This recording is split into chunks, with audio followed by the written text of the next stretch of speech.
Alors, je laisse tout de suite la parole à notre intervenant aujourd'hui. Il s'agit d'Olivier Zagec. Il est maître de conférence à l'université Lyon 3 Jean Moulin. Il est également le fondateur et le directeur de l'Institut d'études de stratégie et de défense. Et il va donc nous parler aujourd'hui des frontières en rapport avec les réflexions qui font suite à la crise du Covid-19. Je laisse tout de suite la parole à Olivier Zagec et je vous dis à tout à l'heure. Bien, je ne sais pas si vous m'entendez tous, j'espère que oui. Normalement, c'est bon. Très bien. Bien, tout d'abord, je vous remercie d'avoir rejoint cette conférence thématique et je voudrais, avant de commencer la discussion, adresser un salut particulier aux étudiants du Master de Relations internationales de Lyon 3, que ce soit les M1 ou les M2, les étudiants actuels en présentiel ou en EAD, et comme les étudiants anciens, je pense bien à vous. J'espère que vous allez tous bien et que tous ceux qui vous sont chers vont bien aussi. Voilà. Donc, la conférence aujourd'hui n'est pas un cours magistral.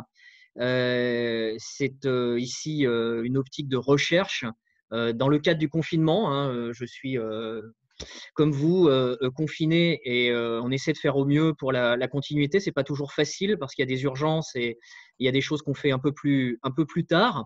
Voilà. Mais le but, c'est qu'on continue à réfléchir individuellement et collectivement. Donc, c'est une réflexion collective aujourd'hui. Le but, c'est d'essayer de remettre en question, de clarifier nos modèles d'interprétation de ce qui semble aujourd'hui se passer et ces modèles interprétatifs qui semblent vaciller à l'occasion de cette crise mondiale. Le moment que l'on vit en ce moment est plutôt est confus, c'est syncopé, c'est enveloppé d'un certain brouillard et d'un point de vue décisionnel, on a l'impression que c'est réduit en apparence à une série de réactions de court terme du point de vue politique, du point de vue international.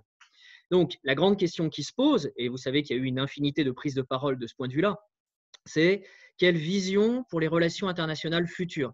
Comment prendre la mesure du tremblement de terre géopolitique, géoéconomique que représente cette crise du Covid-19, sachant qu'on n'en est qu'au début de cette crise. Donc, ce n'est pas évident de faire des analyses à chaud. Et ce qu'on va essayer de faire ici, c'est de se raccrocher à des modèles d'interprétation, de comparaison aussi, qui appartiennent à la géopolitique, donc une méthode d'approche des relations internationales, à la théorie des relations internationales, et puis tout simplement à l'observation du discours depuis le début de cette crise, sur quelques points particuliers. Je ne parlerai pas ici de ce qu'auraient dû faire les uns et les autres. On est politiste, on n'est pas médecin. On est spécialiste de relations internationales, éventuellement de géopolitique, on n'est pas épidémiologiste. Donc, très clairement, on restera dans une analyse froide, simplement pour essayer de mieux éclairer ce qui se passe en ce moment, à notre niveau, et en essayant de réfléchir collectivement. Il me semble qu'avant de spéculer, si vous voulez, sur le monde d'après, il est indispensable de nous interroger sur la manière dont nous avons envisagé le monde jusqu'à ces dernières semaines. Et lorsque je dis nous, cela concerne la France et l'Union européenne en particulier. Et l'un des prismes les plus intéressants de ce point de vue nous renvoie précisément à deux notions. La première, c'est celle de frontière. La deuxième, c'est celle de multilatéralisme. Ce sont des mots, vous en serez d'accord, qui saturent l'actualité. Les tribunes des uns et des autres, ces tribunes où des experts, des professeurs, des politiques, parfois en mal de reconnaissance, des ouvriers de la 11e heure et des vendeurs de masques s'écharpent sur le mondialisation, de l'opération, de la souveraineté, de l'autonomie stratégique, etc., etc. Le retour de l'État ou pas, la mort de la mondialisation ou pas. Frontières et multilatéralisme. Pourquoi est-ce qu'ils sont importants? Parce qu'ils nous renvoient au temps politique du monde, au temps politique du monde. Non pas une rationalité instrumentale, économique, mais à la nature même du politique, celle du rapport à soi et à l'autre, des groupes humains organisés. Donc on est vraiment au cœur de ce qui peut nous intéresser ici en tant que politistes, chercheurs, étudiants, enseignants, dans le cadre de la science politique, des relations internationales et des méthodes d'approche. Elles peuvent être géopolitiques, mais on peut aussi utiliser la philosophie politique ou la théorie des relations internationales. Donc, je parlerai d'abord des frontières, en repartant de l'exemple de la crise actuelle par le biais d'une analyse, on va dire, discursive et d'une approche aussi géopolitique. Dans un deuxième temps, j'aborderai la question du multilatéralisme via la théorie des relations internationales. Alors, je ne sais pas si vous pouvez voir mon écran actuellement. J'espère que oui. Je ne sais pas si Anthony peut me confirmer que… Oui, tout à fait, on voit très bien. D'accord, très bien. Il faut Donc, que vous passiez en plein écran. Voilà, c'est fait. très bien, merci beaucoup. Donc, dans un premier temps, je vous parlerai des frontières dans le cadre d'une première partie qui est consacrée à une rétrospective. Rétrospective, donc un double malentendu intellectuel, celui qui porte sur les frontières, celui qui porte sur le multilatéralisme. Et ensuite, on passera à une deuxième partie, non plus rétrospective, la manière dont nous voyions le monde avant, mais une prospective, c'est-à-dire les questions qui se posent à l'occasion de cette crise. Restauration du politique, sens de l'altérité, quelle relation internationale dans l'après-crise. Et dans cette deuxième partie, on verra 2 points. Le premier, c'est le rôle de l'État, les rapports entre décision et liberté d'action. Et on s'intéressera ensuite à la question de la mondialisation. Est-ce qu'elle est morte? Certains le proclament. C'est un peu plus compliqué que ça. En tout cas, on peut essayer de réfléchir ensemble à tout ça. Le premier point sur les frontières, tout simplement, c'est de montrer que elles ont pâti ces dernières années d'un malentendu de nature idéologique. Je vais préciser la nature de ce malentendu pour essayer justement de mieux comprendre la manière dont on peut repenser la nature politique du monde et des relations internationales. Et lorsque, en partant des frontières, je serai passé par les thématiques du multilatéralisme, du retour de l'État et de l'avenir de la mondialisation, on finira sur peut-être quelques questions et quelques références bibliographiques pour vous permettre, ceux qui sont intéressés, d'approfondir le sujet. Alors, pour ce qui est des frontières, j'ai évoqué une analyse discursive, une analyse des discours, des paroles. Allons-y avec quelques exemples intéressants ou du moins signifiants. Des exemples de paroles d'experts, tout d'abord. Je pense que vous voyez la planche qui est à l'écran. Vision experte, la première, c'est celle d'un historien de la santé, professeur émérite à l'École des hautes études en santé publique. Il se prononce le 25 février 2020 sur France Info. Que dit-il? Donc Patrick Zilberman. Le débat sur la fermeture au nom des frontières est assez lamentable tel qu'on l'entend aujourd'hui. Vous vous souvenez, hein, c'est le moment où on voit certains pays hésiter, prendre des mesures en ce qui concerne la fermeture des frontières. Et très clairement, à ce moment-là, la parole publique est plutôt en Europe du côté de, on va dire, la mise sur le côté d'une éventualité de cette nature. Donc cet expert, qui est je le rappelle, quelqu'un qui est spécialiste de santé publique, dit que le débat sur la fermeture au nom des frontières est assez lamentable. La mondialisation, c'est précisément un monde sans frontières. Il ne sert à rien de les fermer. Le virus n'a pas de passeport. Bon, on retrouve ici, vous le voyez, la comparaison avec le nuage de Tchernobyl, elle est assez classique.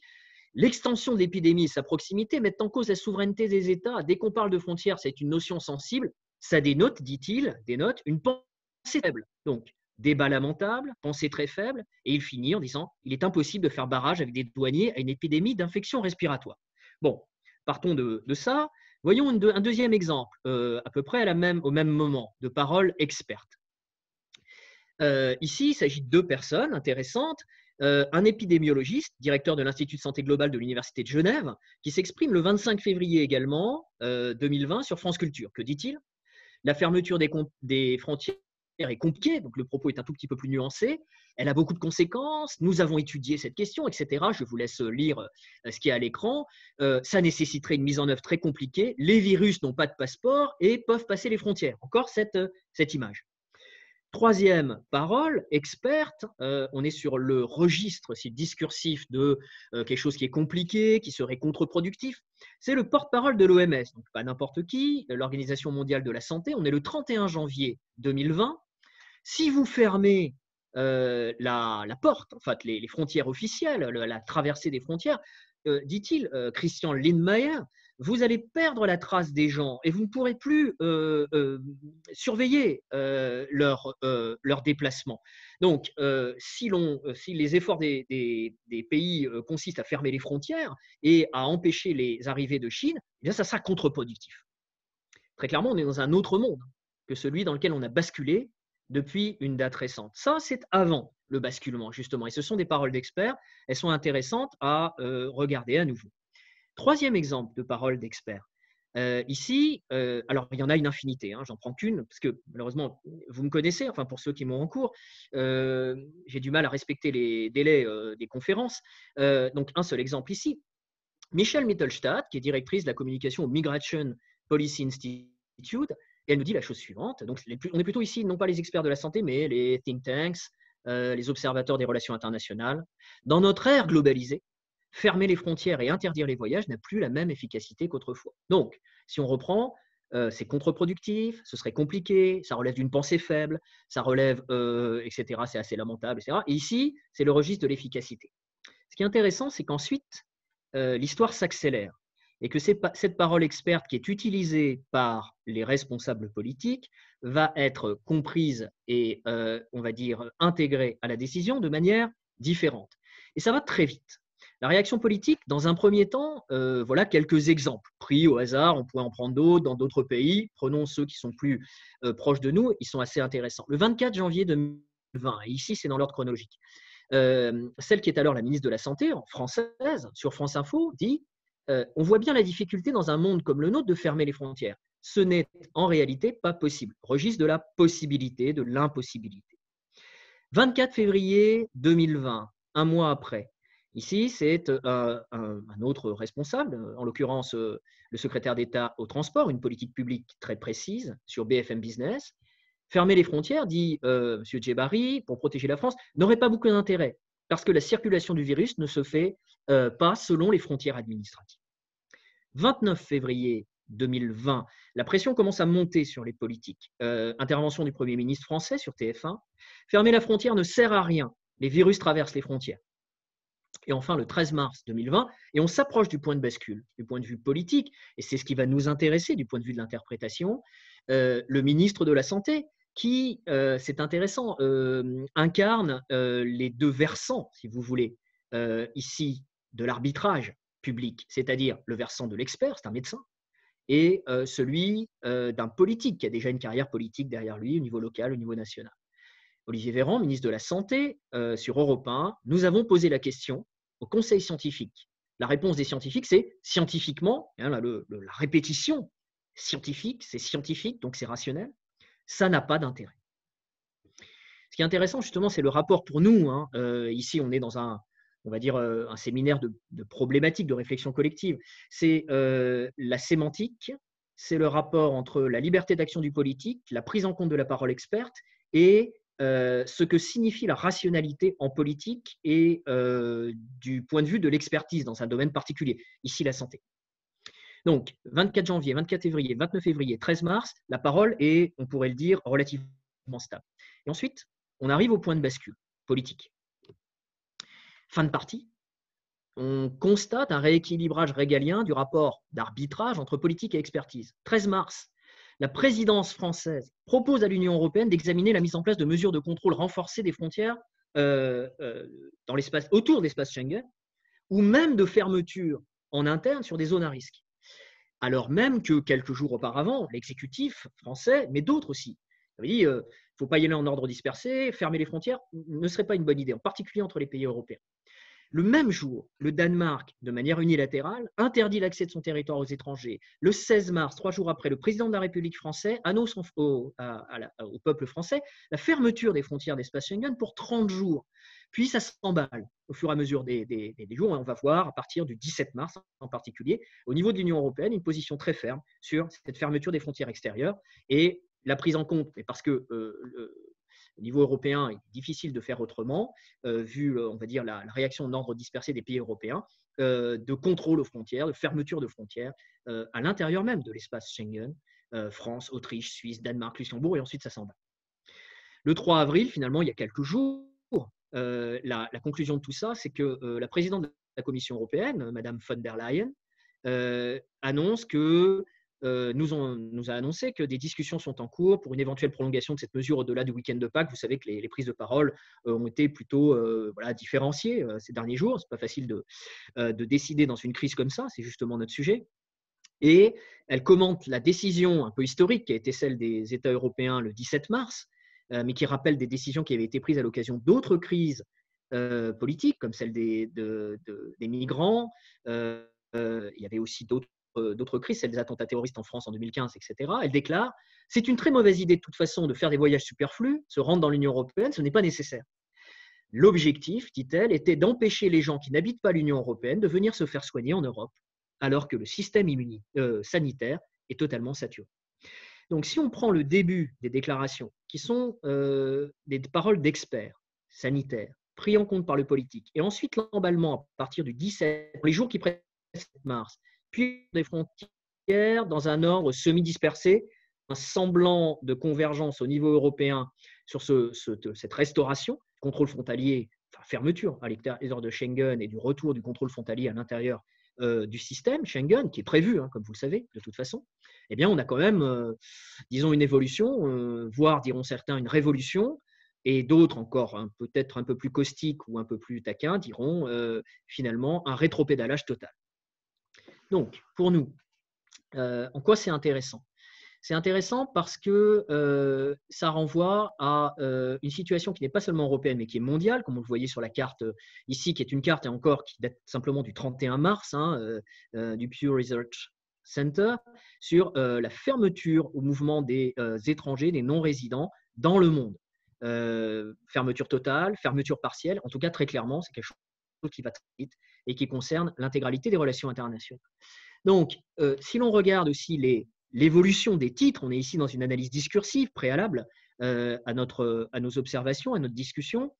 On voit au début, vous voyez, par exemple sur Al Jazeera, on va dire début de la crise, il y a déjà quand même, en Chine, ça fait longtemps que les choses ont éclaté, l'Europe refuse de fermer ses frontières, alors que les cas de coronavirus en Italie sont en train de bondir sur Al Jazeera. Dans l'Obs, quelques déclarations d'exécutifs français sur une mauvaise décision que serait la fermeture des frontières. Puis ensuite, les choses, on l'a déjà dit, se sont accélérées. Le 17 mars, on voit dans la BBC donc l'Europe qui ferme ses frontières, les restrictions au voyage. Et finalement, ce titre du New York Times, qui est là intéressant parce qu'on bascule des mesures prises en termes de politique publique, convergente ou non en Europe, à une interprétation en termes de sciences politiques ou de relations internationales de ce qui constitue l'identité du projet européen et les mesures qui sont prises par cette crise. Et vous voyez dans le New York Times, ce titre, « Le cauchemar du coronavirus pourrait être la fin du rêve d'une Europe sans frontières ». Donc là, on est dans les conséquences politiques et c'est ce qui va nous intéresser. Donc, partons d'abord, si vous le voulez bien, d'une prise de recul sur ce qu'est une frontière, tout d'abord. Se demander ce qu'est une frontière, c'est en apparence, et de manière, on verra, complètement fausse en réalité, choisir entre deux définitions. Soit les frontières sont un résidu du passé westphalien, voué à disparaître sous le coup du double mouvement d'interdépendance économique et d'interconnexion multiculturelle qui rebat les cartes du jeu international. Donc, les frontières, résidus du passé, voués à disparaître. Soit les frontières restent investies d'un rôle fonctionnel d'autant plus indispensable précisément que la dynamique des flux de tous ordres s'accélère à la surface d'une planète, la nôtre, où le temps et l'espace se compressent tandis que les identités s'entrechoquent. Quelle est la bonne solution? Eh bien, les deux sont fausses en réalité, et on va le voir, en tout cas, c'est ce que je vous propose une hypothèse que je vous propose d'examiner. Bien entendu, chacun peut la juger selon ses propres recherches ou son propre regard. Mais historiquement, la frontière, elle est inséparable de l'idée de protection. Et cette fonction, cette idée de protection, elle est au départ politique. C'est ce que rappelle Fernand Braudel en 1986, délimiter, borner, être chez soi. La recherche obstinément cette sécurité. Et en ce début du XXIe siècle, selon l'expression de la Cour internationale de justice, la frontière qui est la ligne exacte de rencontre des espaces où s'exerce s'exercent respectivement les pouvoirs et les droits souverains, reste l'un des piliers centraux de toute compréhension des relations internationales parce qu'elle n'a jamais perdu cette dimension qui lui vient de ses origines, qui est une dimension de protection, qui est une dimension de ce qui existe au cœur du régalien, c'est-à-dire la sécurité, la protection, la défense. Pouvoir vivre, pouvoir être représenté, pouvoir finalement exercer ses droits politiques sans être soumis à un danger perpétuel. Donc les frontières cadrent et encadrent ce libre exercice de la politique dans un groupe humain organisé. Donc, ce qui est important, c'est bien de se pénétrer dès l'origine cette relation fusionnelle entre le politique et ce qu'on pourrait appeler le stratégique, et qui est manifestée par cette dimension frontalière. Et c'est vrai que cette dimension, qui est très forte, très longtemps, je me pardonnerai d'être extrêmement simpliste ici et de sauter par-dessus les siècles pour pouvoir avancer, mais elle va se trouver peu à peu à partir du début du XXe siècle, mais ça va être accéléré évidemment après la fin de la guerre froide. Elle va se trouver progressivement remise en question, dévalorisée. Et ce qui est paradoxal, c'est que dans le monde où nous vivons, où nous réfléchissons, où nous tentons de comprendre les relations internationales actuelles, c'est que durant ce demi-siècle où les frontières ont été remises en question à partir, disons, des années 70, 1970, remises en question du point de vue cognitif, du point de vue intellectuel, du point de vue théorique, du point de vue interprétatif, eh bien, c'est durant ce demi-siècle de remise en question intellectuelle des frontières qu'elles se sont le plus multipliées. Donc, au moment où se multipliaient les théories qui suggéraient que les frontières perdaient leur sens dans les relations internationales, c'est le moment où les frontières se multipliaient empiriquement, si vous voulez. Et ce paradoxe n'a peut-être pas été assez relevé, parce qu'il renvoie justement à notre appréhension problématique du monde et à la décorrélation parfois de ce qui se joue réellement dans les relations internationales et des représentations que nous mettons en place pour comprendre, anticiper le mouvement du monde. Si on regarde les faits, le marché mondial des frontières militarisées aujourd'hui représente environ 25 milliards de dollars. Il devrait atteindre plus de 70 milliards de dollars dans les quelques années qui viennent. Il existait 16 murs frontaliers interétatiques dans le monde lors de la chute du mur de Berlin en 1989. En 2015, aujourd'hui, il y en a 65 qui sont en service ou prévus par différents États. Alors, ça peut être des barbelés, des levées de terre, des fossés. Le mur, le mot mur est évidemment générique. Il y a beaucoup de barrières, mais ça ne signifie pas que les passages sont fermés. Vous savez qu'entre les États-Unis et le Mexique, il y a cette barrière physique, mais que tous les ans, légalement, il y a 60 millions de personnes qui transitent entre les deux États.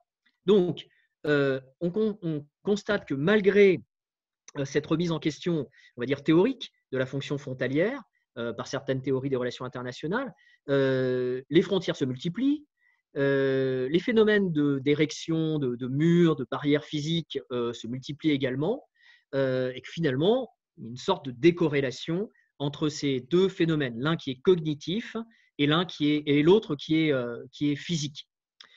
La question, c'est que en réalité, les frontières ne sont pas réductibles à des barrières, ne sont pas réductibles à des murs, et ne peuvent pas être vues seulement comme un phénomène négatif. Les frontières sont, si on regarde les 30 dernières années, sont mouvantes et en perpétuelle recomposition, parce qu'elles représentent en réalité non pas un phénomène spatial qui engendre des conséquences sociales, mais un phénomène social matérialisé provisoirement sous une forme spatiale. La frontière n'est pas figée, ce n'est pas une ligne de barbelé, une forteresse, c'est une réalité sociologique mobile, qui est vivante, qui est fragile, et qui assure en fait un rôle fonctionnel de filtre, tout simplement. Un filtre entre des écosystèmes humains complémentaires et différenciés. Et cette notion de frontière mobile ou de frontière vivante explique d'ailleurs la raison pour laquelle aujourd'hui nous voyons revenir de plus en plus fortement sous nos yeux l'une des incarnations fonctionnelles les plus fondamentales de la frontière, que nous pensions relativement engloutie dans les profondeurs de l'histoire, c'est celle de glacis protecteurs. Et ces glacis ne s'établissent pas entre les nations, entre les États, simplement pour des raisons stratégiques. Elles s'établissent également pour des raisons qui peuvent être très fonctionnellement économiques, sanitaires, si vous voulez, techniques. Donc la frontière a une fonctionnalité qui est à la fois politique, symbolique, celle qui permet aux singularités étatiques, aux singularités culturelles, aux singularités nationales d'établir un mode de relation, entre elles qui soit filtré, qui soit progressif, qui cadre et encadre. Et elles ont également des fonctionnalités qui sont, on va dire, techniques, qui sont instrumentales. Quand la frontière externe disparaît, le fait qu'elle ce soit une fonctionnalité vivante fait que d'une façon ou d'une autre, elle va réapparaître en interne. Si on la supprime en externe, elle réapparaît en interne. Donc lorsqu'on supprime les frontières externes, la frontière qui devait être nulle part se rencontre partout, à chaque porte, à chaque entrée de bureau, à chaque sortie d'autoroute, à chaque aéroport, à chaque moment, entre tous. Et les frontières contemporaines, dans la mondialisation que nous vivons, pour l'instant en tout cas, et qui sont confrontées à l'intensification des circulations mondiales, se multiplient en se reconfigurant. Elles ne disparaissent pas, elles ne s'opposent pas au mouvement des circulations mondialisées, elles l'épousent et elles se multiplient en se reconfigurant en fonction de la mondialisation. Ça peut être des frontières nodales, sous la forme de nœuds et de points de passage contrôlés, ça peut être des frontières linéaires, des zones tampons, mais en tout cas, cette nouvelle complexité réticulée donne lieu à un phénomène frontalier qui est très plastique finalement, qui épouse la mondialisation au lieu de s'y opposer. Donc, lorsque, par exemple, quelqu'un comme Gaspard Koenig, qui est un philosophe libertarien, que vous connaissez sans doute, certains d'entre vous en tout cas, proclame que, donc je le cite il y a très peu de temps, le libéralisme est la direction que prend globalement notre civilisation, en ajoutant, je le cite toujours, que le triomphe de l'individu, l'abolition des frontières, l'unification de l'humanité sont en cours. Eh bien, on est en droit, politiquement, si vous voulez, du point de vue, ce que je veux dire, de la science politique, de trouver tout ça relativement dépassé. Parce qu'en réalité, au fur et à mesure que les relations internationales contemporaines semblent s'abîmer dans une, on va dire, anarchie de plus en plus violente, eh bien, les frontières méritent sans doute d'être mieux comprises, fonctionnellement consolidées, pour justement nous permettre d'interpréter les relations entre la souveraineté et la coopération, les relations entre les réalités nationales et les coopérations, les interconnexions, les interdépendances au niveau transnational. Au lieu de les opposer, essayez de comprendre les articulations qu'il peut y avoir entre ces réalités. Non pas dire que la frontière est dépassée, non pas dire qu'elle fait partie d'un passé westphalien dépassé, d'un passé, si vous voulez, qui ne correspond plus à la complexité du monde actuel, mais au contraire, considérer que les frontières mobiles, mouvantes, vivantes, qui se reconfigurent en épousant la complexité de la mondialisation, nous disent quelque chose de la nature même de cette mondialisation, qui est faite non pas d'une opposition entre souveraineté et évolution transnationale, mais d'une nouvelle articulation complémentaire entre les singularités nationales, les singularités qui sont celles des groupes humains organisés, et d'une coopération, des interdépendances et des interconnexions qui vont continuer, bien évidemment. Et dire ça, et je finis sur ce premier point, sur la frontière, ce n'est pas de la résignation, simplement l'acceptation, du point de vue en tout cas analytique, mature, de la diversité indépassable du monde. Si les frontières existent, disons-le du point de vue politique, celui de la science politique, ce n'est pas simplement parce que les hommes les ont arbitrairement décrétées, mais parce qu'elles incarnent un mode relationnel de distinction spécifique entre groupes humains, non pas de disjonction, de distinction. Et politiquement, c'est complètement différent. Et ces frontières, ces filtres, ont une utilité sans doute, qu'il faut sans doute mesurer, qu'il faut approcher, qu'il faut relativiser, mais ont une utilité pour que les groupes humains puissent se développer pacifiquement et exprimer le génie propre de leur culture singulière. Donc, que les circulations globalisées soient vouées à remplacer les spécificités locales, les identités localisées, si vous voulez, c'est une théorie qui, à minima, je dirais, se discute. Et en tout cas, ne semble plus correspondre à l'évolution du monde tel qu'on le connaît. Donc la question, c'est de savoir pourquoi vous avez vu les citations que j'ai sélectionnées, pourquoi ce blocage psychologique chez certains décideurs politiques? Blocage psychologique qui semble dériver d'un conditionnement, d'une vision du monde qui considère que la frontière est quelque chose de dépassé, qu'elle s'oppose à la mondialisation. Ce qui est intéressant, c'est d'essayer de remettre en perspective ces réactions. Et on peut les remettre en perspective en rapprochant, et c'est notre deuxième point, la notion de frontière, certains opposent à la mondialisation, opposent à l'interdépendance, d'une autre notion qui est importante, et là aussi il y a un malentendu sur cette notion, c'est celle de multilatéralisme. C'est le deuxième point de cette partie rétrospective, c'est de revenir un peu sur nos catégories d'intelligibilité, notre manière de comprendre le monde. Le multilatéralisme. Si vous voulez, et là aussi je suis navré d'être un peu simpliste, mais on pose les bases d'une discussion, le multilatéralisme, il renvoie à deux acceptions, vous le savez. La première acception, c'est une dimension technique, et je dirais, moi, méthodologique du multilatéralisme. C'est tout simplement, le multilatéralisme, c'est une méthodologie diplomatique inclusive, participative, respectueuse des souverainetés et de leurs déclinaisons culturelles. C'est tout simplement mettre plusieurs représentants de la diversité internationale autour de la table. Alors, ça peut être 3 États, ça peut être 15 États, mais c'est l'acceptation, si vous voulez, du dialogue, tout simplement. Et du dialogue égalisé dans le concert des nations. Le multilatéralisme, c'est parier sur des décisions collectives pour le bien commun, sans que ce soit, les Anglais diraient detrimental, sans que ça n'aille à l'encontre des intérêts de chacun des participants. Donc une convergence, donc un dialogue, donc une discussion, une méthodologie.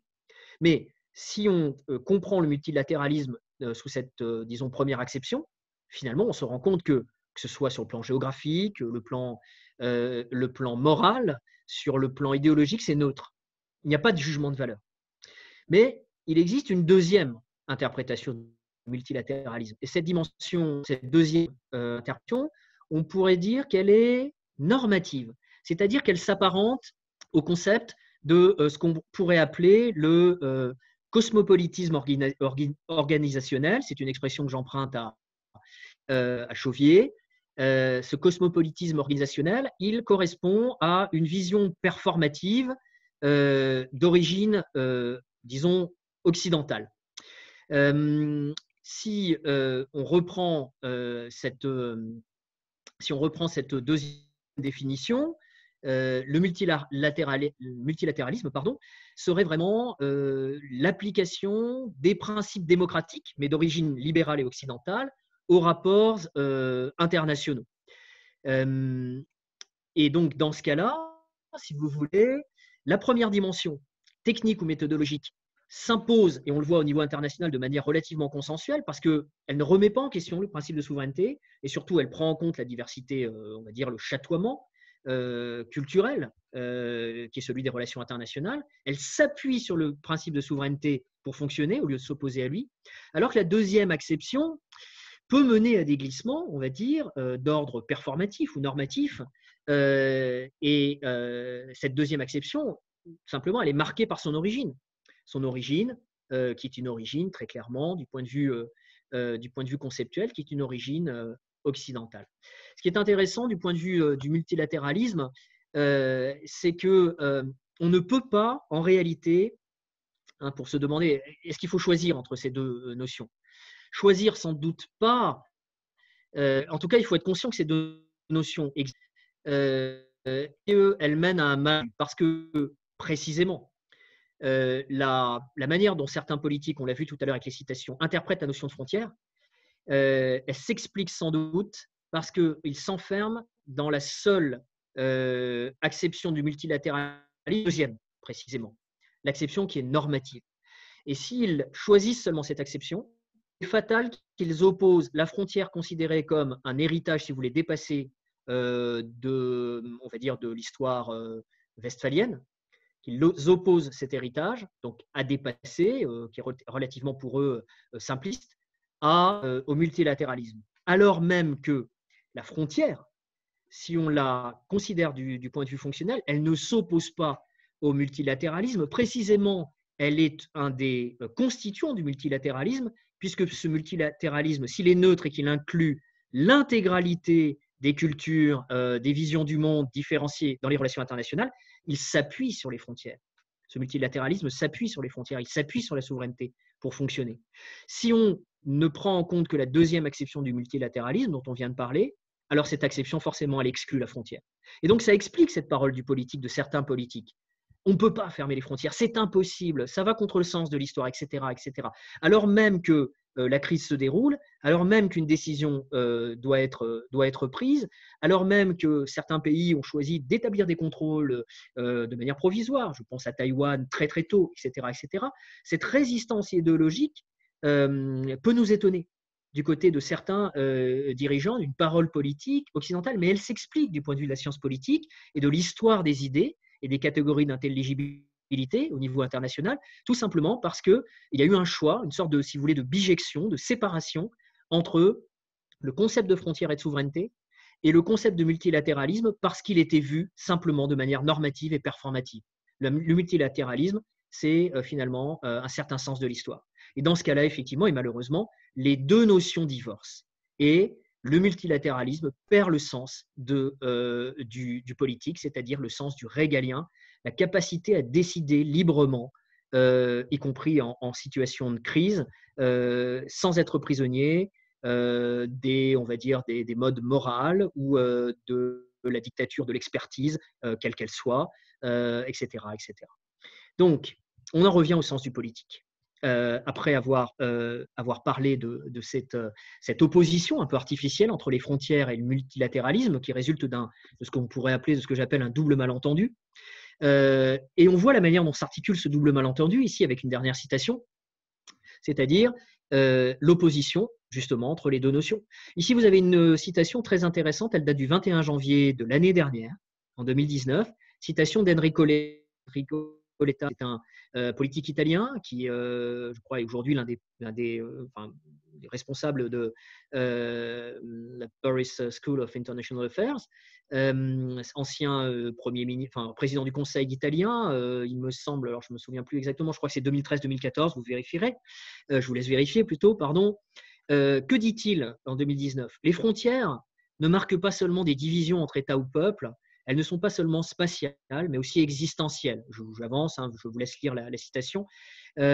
Finalement, elles représentent une mentalité incompatible avec l'équilibre sous-jacent au multilatéralisme, qui est donc remis en question par ces frontières existentielles. Et dit-il, l'élimination de ces frontières est le grand défi de l'avenir. Donc ici, vous avez ce qui peut se défendre, hein, évidemment, et on peut tout à fait adhérer, mais il me semble que ça nous empêche de comprendre bien des phénomènes à l'œuvre aujourd'hui dans les relations internationales. Vous avez l'exemple d'une opposition très claire entre les frontières, la fonction frontalière et le multilatéralisme. Bon, comment est-ce qu'on peut dépasser ce double malentendu et surtout comment on peut mettre ça en perspective du point de vue de la crise qui est la crise actuelle.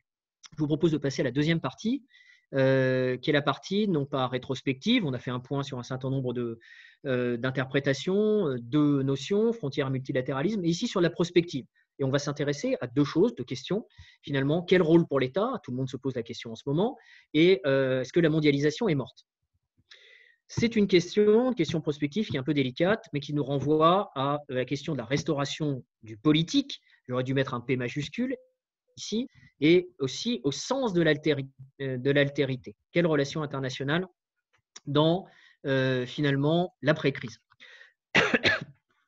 Dans cette partie, je voudrais revenir sur un ouvrage tout au long de cette présentation et jusqu'à la fin. Je vais vous suggérer un certain nombre de lectures pour ceux que ça intéresse, des lectures qui sont à la fois qui renvoient à la fois aux relations internationales, mais également à la science politique je rappelle, hein, pour ceux, je sais qu'il y a un certain nombre d'étudiants qui nous écoutent en ce moment, peut-être il y en a qui ne sont pas étudiants, simplement curieux, qui s'intéressent à la réflexion aux relations internationales dans le cadre de la crise actuelle, par exemple. Je vous rappelle que pour certains, donc, les relations internationales sont une des branches de la science politique. On peut les considérer comme une des branches de la science politique et que dans la science politique, il y a différents sous-champs, méthodes d'approche, par exemple les études stratégiques, par exemple l'approche géopolitique, etc., la philosophie politique. On peut l'utiliser également dans ce cadre, etc. Donc, très clairement, les relations internationales, elles ne sont pas, enfin, en tout cas pour moi, épistémologiquement, elles ne sont pas autonomes. Et il faut absolument retourner vers la science politique pour redonner du sens à notre réflexion internationale. Le livre auquel j'aimerais, je vous suggère de vous intéresser éventuellement quand vous aurez le temps pendant ce confinement, c'est ce livre de Colin Hay, Pourquoi est-ce que nous détestons tous la politique? Bon, il est écrit en anglais, je ne crois pas qu'il ait été traduit en français. Il est intéressant parce qu'au cœur de son analyse, il y a ce qu'il appelle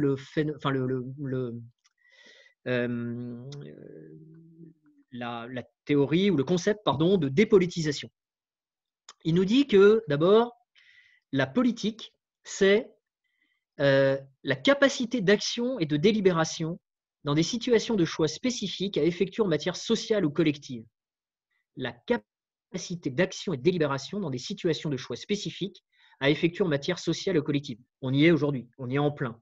On vit dedans, vous et moi, dans le cadre de cette crise. Et, continue-t-il, la politique, c'est quoi? C'est le synonyme, ça renvoie à la contingence. La politique, c'est l'art de la contingence. Quel est le contraire de la politique, nous dit Colin Hay? C'est la fatalité et la nécessité. Le contraire de la politique, ce qui est anti-politique, c'est de se soumettre à la fatalité, c'est se soumettre à la nécessité. La politique, c'est l'art de la contingence. Bien. Donc, que l'on considère, et vous le savez, hein, qu'est-ce que la politique? Vous avez un certain nombre d'auteurs, par exemple Will, qui nous dit la politique, c'est l'art des choix collectifs. D'accord. Lasswell, 1958, nous dit la politique, c'est l'art de l'allocation des ressources rares. Nicholson, 2004, nous dit la politique, c'est l'exercice public de la force. Quelle que soit la définition, si vous voulez, que nous préférons ou que nous allons choisir, justement, la spécificité du politique, c'est précisément la volonté et la capacité de choisir. Et j'insiste bien sur ces deux mots parce qu'ils sont importants dans la crise que nous vivons. La volonté et la capacité de choisir. Si on part de là, la dépolitisation, quand est-ce qu'un responsable élu n'est plus un responsable politique, mais devient un simple gestionnaire ou un administrateur? Lorsque précisément, il abdique sa volonté et sa capacité à choisir. Et c'est là qu'on rentre dans ce que Colin Hay appelle un processus de dépolitisation. Il me semble intéressant compte tenu de ce que nous vivons aujourd'hui. La dépolitisation, c'est précisément la soumission des élites politiques à des logiques qui rendent inutile ou semblent rendre inutile toute délibération sur les réponses à apporter aux grandes questions du champ social. Et cette absence de choix, ce refus de s'élever contre ce qui paraît relever d'une fatalité sociale, économique, sécuritaire, sanitaire, transforme des décideurs censés trancher un débat en gestionnaires qui accompagnent une tendance. Et c'est lorsque le décideur s'est transformé en simple gestionnaire, via une forme intermédiaire qui est celle de l'administrateur, que l'on voit se multiplier des déclarations orientées selon justement le contraire du politique, c'est-à-dire la nécessité, la fatalité. Et vous trouvez à ce moment-là, quand on accepte ça, ce processus de dépolitisation, vous savez ces expressions qu'on entend, il n'y a pas d'alternative, nous n'avons pas le choix, on ne peut pas revenir en arrière, fermer les frontières est impossible, etc., etc. C'est impossible, ce n'est pas possible, etc. Et ça, c'est, du point de vue de ce concept de dépolitisation, le contraire même du politique, la renonciation à ce qui fait à la fois la dignité et la fonction première du politique, et j'irai même plus loin, ce qui renvoie à sa légitimité démocratique, sa légitimité propre, c'est-à-dire à conserver sa liberté d'action au nom des représentés pour choisir dans le cadre justement de crises alors comme celle que nous vivons, et c'est pour ça, ça nous offre une bonne occasion de réfléchir, mais dans le cadre de crises qui peuvent être différentes, qu'elles soient économiques, qu'elles soient sécuritaires, qu'elles soient sanitaires, etc. Et Hay, et vous l'avez ici à l'écran, nous dit « La politique cesse d'exercer son empire précisément lorsque le processus de délibération, qui est le cœur du politique, entame un mouvement de transfert, demotion, de la sphère publique gouvernementale vers la sphère publique non gouvernementale ou la sphère privée. » C'est là que c'est intéressant, le rapport entre la politique et l'expertise. Les experts ont dit, donc vous comprenez, chers concitoyens, on ne peut pas faire autrement. C'est très intéressant du point de vue de la science politique, ce rapport. Bien sûr que l'expertise est importante, bien sûr qu'elle est centrale, et bien sûr qu'en matière sanitaire, il vaut mieux écouter les médecins. Mais le médecin n'a pas été élu. Le médecin n'est pas un politique. Le politique, lui, il écoute, il arbitre, il alloue les ressources rares, certes, mais il décide. Et il décide en fonction de critères qui sont également politiques. D'autant que derrière se cache quelque chose, donc de cette dépolitisation, nous dit Hay, dans ce manuel qui est un manuel de réflexion politique en réalité, de sciences politiques, il dit qu'il y a un avantage finalement, et ça nous renvoie aux années, les 20 dernières années. L'avantage de ce transfert de la sphère politique gouvernementale à la sphère, on va dire, publique non gouvernementale ou la sphère privée, il est considérable pour le gouvernement. Pourquoi? Parce que la responsabilité de sujets controversés peut être confiée à des entités publiques ou quasi-publiques et à des officiels qui pourront les présenter comme des questions purement techniques. Et les décideurs politiques peuvent être amenés parfois à être dispensés d'avoir à répondre à des conséquences de politiques qui peuvent continuer à se perpétuer et dont ils auraient, en temps normal de prise de responsabilité, accountability, mais du point de vue politique, dont ils auraient porté la responsabilité, dont ils auraient même réclamé la responsabilité. Donc, cette notion de dépolitisation, elle est importante parce que elle montre que, au niveau des relations internationales, ce transfert, il a existé aussi. Il a existé et il y a eu, au niveau international, le début, dans le cadre de la mondialisation, d'une dilution du processus de délibération constitutive du politique qui a mené à transférer des questions sociales, compétitivité, sécurité, agriculture, sanitaire, etc., du niveau national au niveau transnational. Et l'un des indices, des phénomènes que montre cette crise, la crise que nous vivons, c'est que cette dynamique de dépolitisation, de transfert, eh bien, elle est terminée. Ou en tout cas, qu'elle va très clairement, alors le monde ne va pas changer en quelques semaines, mais très clairement, il va y avoir un coup d'arrêt. Ce phénomène de dépolitisation, du point de vue de la prise de responsabilité des politiques, la capacité à prévoir, la capacité à choisir, la capacité à utiliser la parole experte sans prendre la parole experte de manière antipolitique ou dépolitisée comme le substitut du politique, eh bien, ce transfert, il est sans doute en train de vivre ces derniers mois. Et concernant les dynamiques générales de la société internationale, ça nous mène au fait que la reconnaissance de la centralité résiliente des États dans la société internationale mondialisée, eh bien, elle redevient nécessaire. Alors bien évidemment, le but, ce n'est pas de remettre sur son piédestal on va dire une idole étatique, l'État auquel tout revient, mais plus concrètement de s'opposer à ce que Bruno Latour, et je vous invite à lire Latour pour ceux qui ne le connaissent pas, Bruno Latour appelle la surdité de la philosophie à la présence des choses, c'est-à-dire la capacité que l'on peut avoir en renvoyant le politique finalement à quelque chose qui est de l'ordre de la fatalité, de la nécessité, la parole experte, on ne peut pas, il n'y a pas d'alternative, nous n'avons le choix, on ne reviendra pas en arrière, etc. La capacité à ne plus comprendre qu'il y a un socle de matérialité dans les relations internationales, qu'il y a une présence des choses, à ne pas être sourd à cette présence des choses. Et cette présence des choses, c'est la souveraineté. Cette présence des choses, c'est l'altérité culturelle dans les relations internationales, si vous voulez, l'existence de plusieurs modèles, l'existence de plusieurs visions et la dignité différenciée des communautés politiques enracinées dans l'histoire et enracinées dans des héritages, des visions du monde qui peuvent être différentes de celles qui sont portées par, on va dire, une vision libérale occidentale qui a mené justement à cette, on va dire, deuxième acception très normative du multilatéralisme. Donc, qu'est-ce qui va se passer dans les relations internationales futur.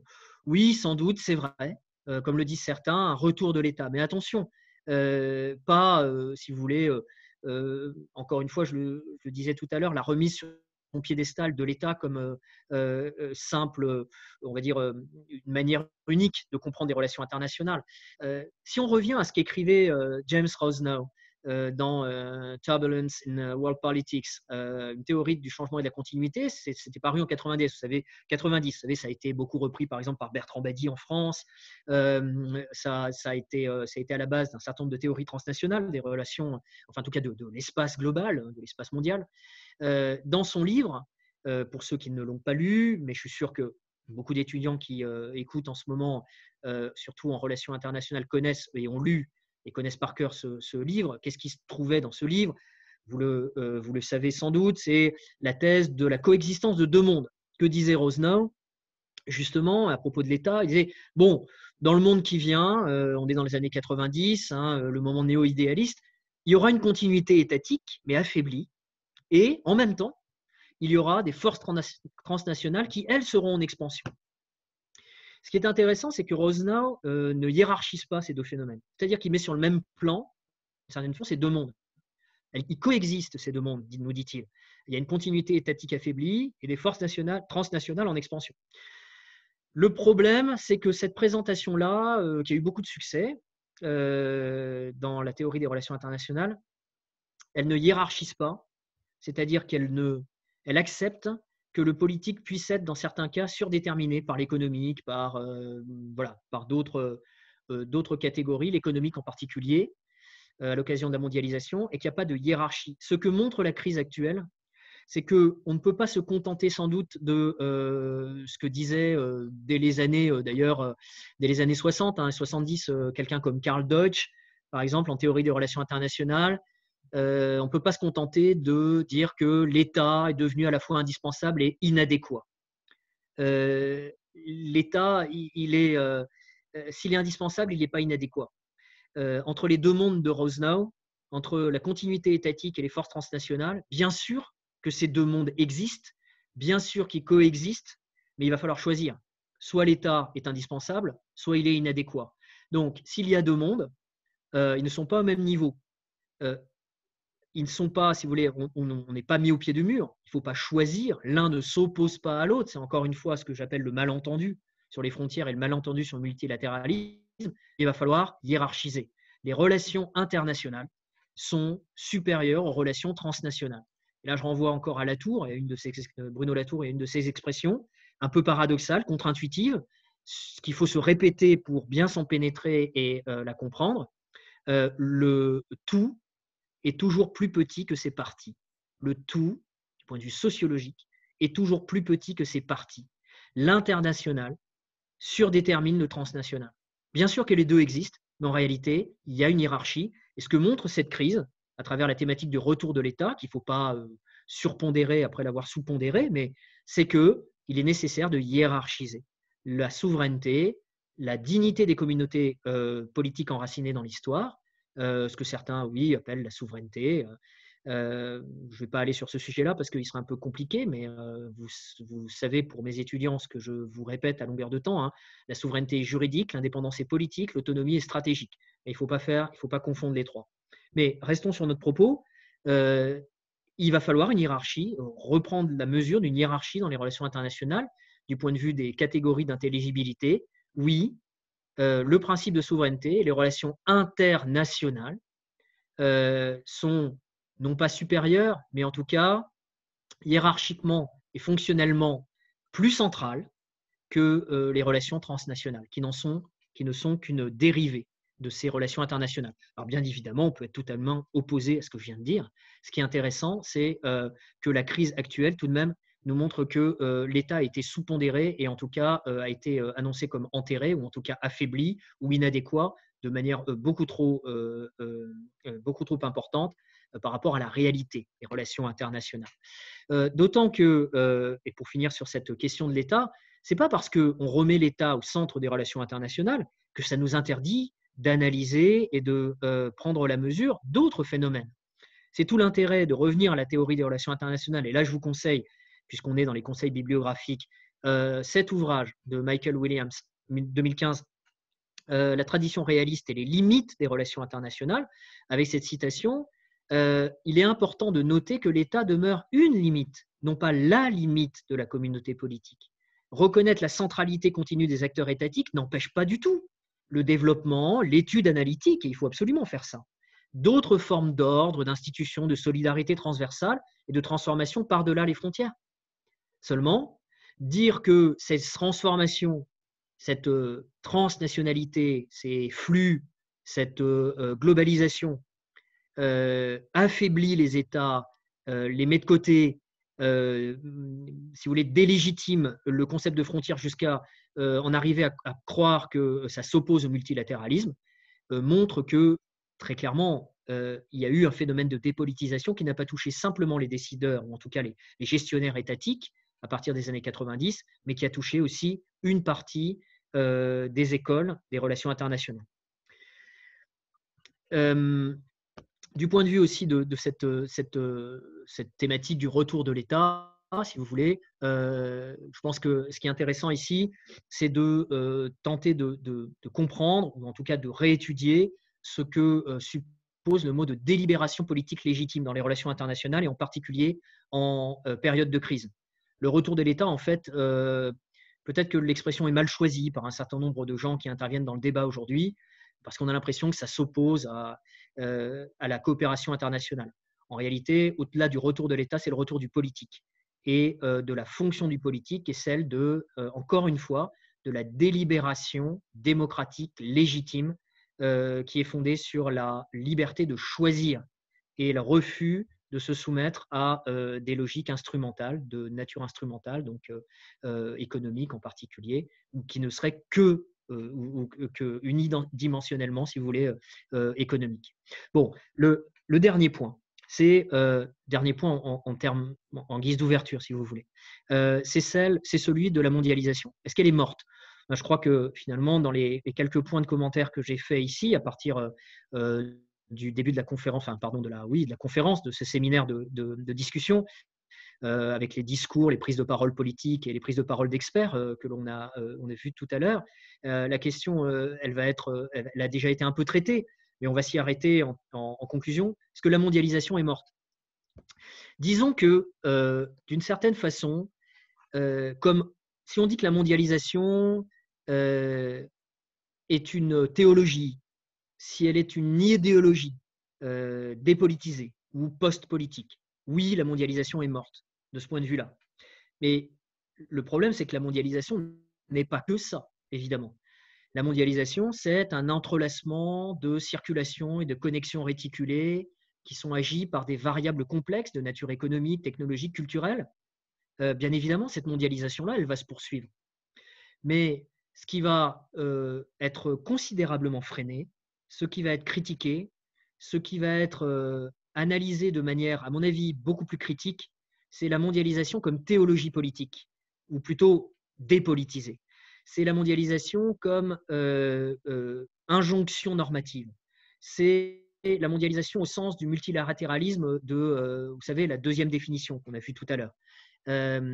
Finalement, c'est cette mondialisation-là qui va prendre un coup de vieux, d'une certaine façon. C'est la manière dont certains opposent les frontières à la souveraineté, aux circulations et à la coopération, alors même que la vérité des prix, c'est qu'il n'y a pas opposition, mais articulation entre les deux phénomènes. C'est cette vision unilatérale qui, effectivement, va être affaiblie. Je pense qu'on peut le dire sans prendre trop de risques ou sans être, je dirais, trop affirmatif. Donc, sans sous-estimer la force des phénomènes globaux de convergence normative, liés à ce que, par exemple, Frédéric Ramel a décrit de manière très juste comme une attraction mondiale, c'est-à-dire un mouvement favorable à l'unité politique du monde en tant qu'aboutissement de l'histoire universelle, sans sous-estimer la force, évidemment, de ces dynamiques. Eh bien, on constate tout de même que dans la société internationale, les dynamiques de différenciation politique et idéologique semblent progresser au rythme même des dynamiques d'uniformisation technologique et culturelle. Donc, si vous voulez, le processus de fusion se poursuit au niveau global, mais les processus de fission, donc de distinction, vont également se poursuivre. Donc, il y a une double réalité. Et on ne comprend pas l'articulation et la progression de ce double phénomène si on ne remet pas le politique au cœur de l'analyse. Et remettre le politique au cœur de l'analyse, c'est refuser d'une certaine façon un certain discours qui a fait disparaître le politique au nom de la fatalité. Quel est l'auteur qui nous renvoie le plus clairement à la compréhension de ce que je viens de dire de manière très, très, très simpliste? Ce n'est pas du tout un auteur réaliste, ce n'est pas du tout Machiavel, ce n'est pas Thucydide, ce n'est pas Hobbes, si vous voulez, c'est Kant. Kant qui est généralement pris comme exemple par les théoriciens des relations transnationales, justement du dépassement de la centralité des États. Que dit Kant dans la métaphysique des mœurs en 1795? La chose suivante, et ça nous renvoie à la notion de dignité en relations internationales. Tout a ou bien un prix, ou bien une dignité. On peut remplacer ce qui a un prix par son équivalent. En revanche, ce qui n'a pas de prix et donc pas d'équivalent, eh bien, c'est ce qui possède une dignité. Et je vous invite à relire ça une dizaine de fois, parce que c'est de la philosophie. C'est un auteur qui est davantage utilisé par les auteurs transnationalistes que par les auteurs réalistes. Mais en réalité, c'est le cœur, on va dire, réaliste de la pensée kantienne, c'est-à-dire la prise en compte de la singularité, de la diversité et d'une, on va dire, j'utilisais le mot tout à l'heure, mais en termes peut-être plus artistiques que politiques, mais du chatoiement indépassable et irréductible du monde. La notion de dignité en relations internationales, elle n'est pas seulement sociale, elle est politique. La dignité, elle est politique. Elle n'a pas de prix. Donc, elle refuse, si vous voulez, la surdétermination du politique par l'économique. Bien. Une dernière suggestion avant de cesser sur cette discussion, en guise de conseil bibliographique, justement sur cette question de frontières, cette question de diversité des regards de l'international, ce retour de l'État, cette question de la nouvelle course que va prendre la mondialisation, de l'articulation harmonieuse entre la notion de souveraineté et de frontières d'une part et la notion de multilatéralisme d'autre part, deux notions qui sont toutes les deux positives. Eh bien, je vous conseille ces deux livres qui portent sur le même sujet mais qui ont une vision complètement différenciée. D'un côté, Phil Chan, je crois qu'il est paru en 2015, La Chine, la souveraineté de l'État et l'ordre juridique international.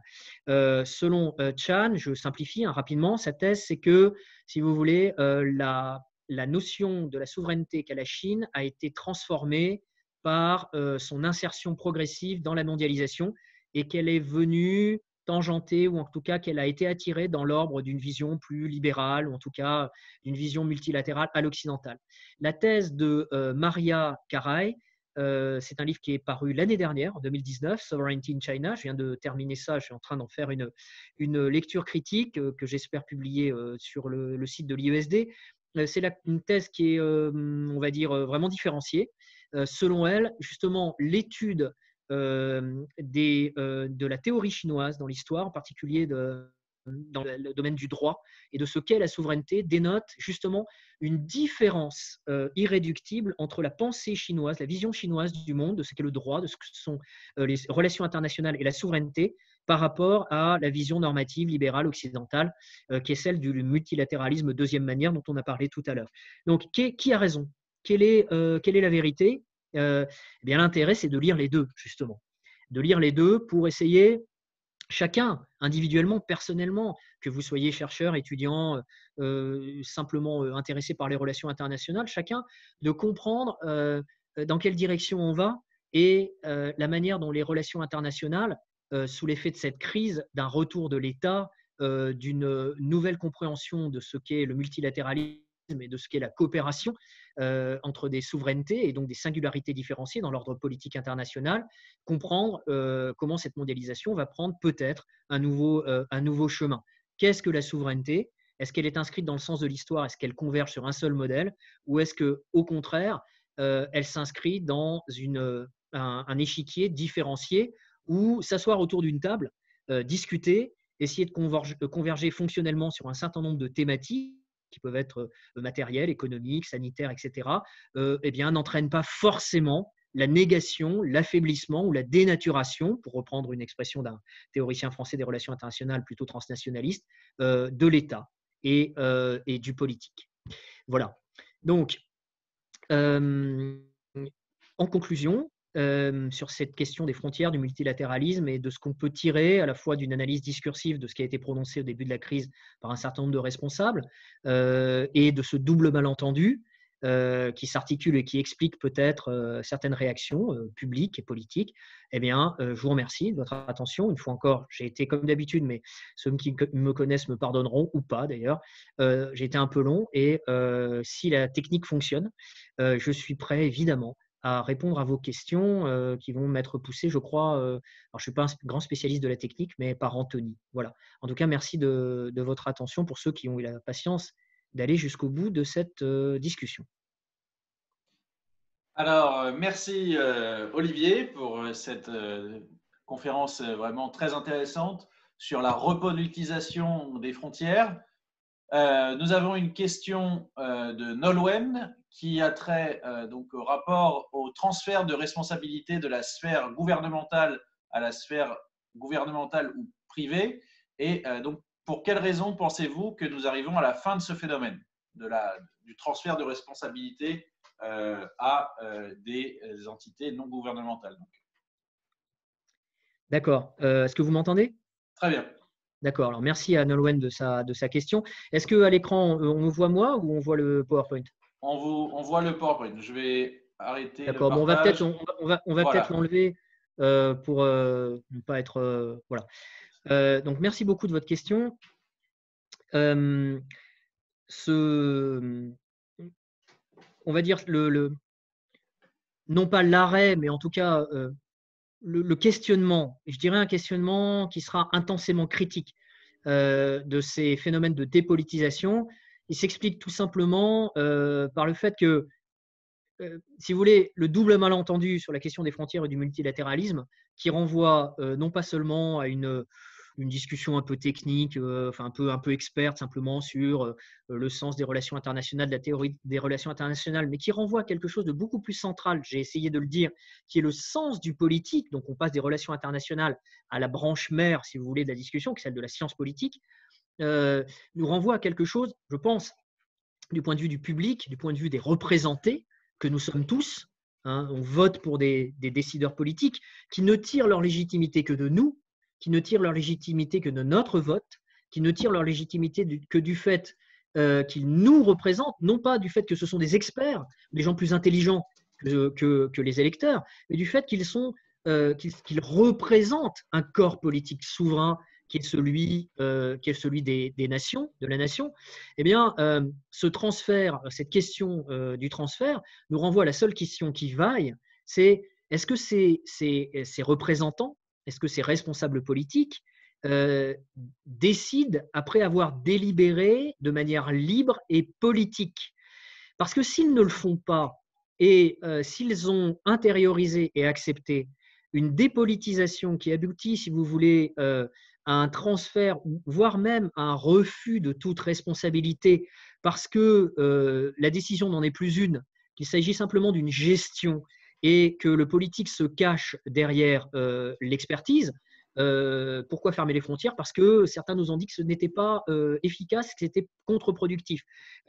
Peut-être que c'est vrai, mais la seule manière si vous voulez, de le juger, de l'approcher, de le pondérer de manière prudentielle, c'est de le considérer non pas seulement de manière experte, au sens instrumental, mais de le pondérer, de l'approcher et de le juger du point de vue prudentiel, du point de vue politique, c'est-à-dire justement d'un point de vue qui est repolitisé au sens de la légitimité du choix, du libre choix politique. Parce que sinon, si vous voulez, du point de vue de la science politique, ce choix n'est plus légitime. Il n'est plus lié à cette articulation, ce lien charnel qu'il y a entre les représentants et les représentés.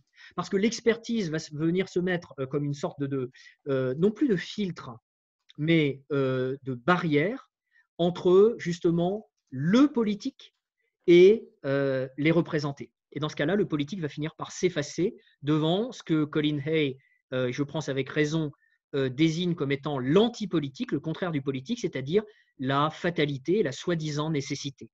Peut-être que dans certains cas, c'est vrai, bien évidemment. Mais encore une fois, l'expert n'est qu'un expert. Un théoricien des relations internationales, aussi doué soit-il, un think tanker, aussi célèbre soit-il, un philosophe aussi brillant soit-il, un médecin aussi intelligent et, si vous voulez, expert soit-il, n'est qu'un expert. Ce n'est pas un politique. Il n'est pas élu légitimement. Ce n'est pas à lui de dire le choix. Il ne doit être là que sur le mode, si vous voulez, fonctionnel du conseil. Parce que si le politique renonce à cette liberté de choix, alors il renonce à ce qui le fonde, non seulement en raison, mais également en dignité. Dans ce cas-là, il n'a plus de légitimité. Et vous le savez, quand un politique n'a plus de légitimité, eh bien, c'est l'ouverture à un monde, ou en tout cas à des réactions qui peuvent être extrêmement violentes de la part des représentés. Donc, suite à cette crise, il me semble que la seule manière pour les politiques de se relégitimer, c'est justement non pas d'abandonner la dignité fonctionnelle qui est la sienne, c'est-à-dire la capacité à choisir librement, conseillé par les experts, mais sans laisser ces experts, qu'ils soient économiques ou sanitaires aujourd'hui, etc., prendre sa place, mais justement à faire la part des choses et à décider, à pondérer, à arbitrer de manière prudentielle. Vous savez, c'est très important. Pensez à ce qui s'est passé depuis 25 ans du point de vue économique. There is no alternative, Margaret Thatcher. Ça nous a mené dans une situation qui est celle d'une non-compréhension de ce qu'est l'autonomie stratégique, celle d'une non-compréhension de ce qu'est le niveau de production locale dont on a besoin par rapport à la délocalisation ou l'externalisation d'un certain nombre de fonctions régaliennes, etc. etc. Ce qui s'est joué au niveau économique n'a pu se faire que parce que le politique avait renoncé à une part de sa prise, si vous voulez, ou de son emprise prudentielle et légitime sur le monde.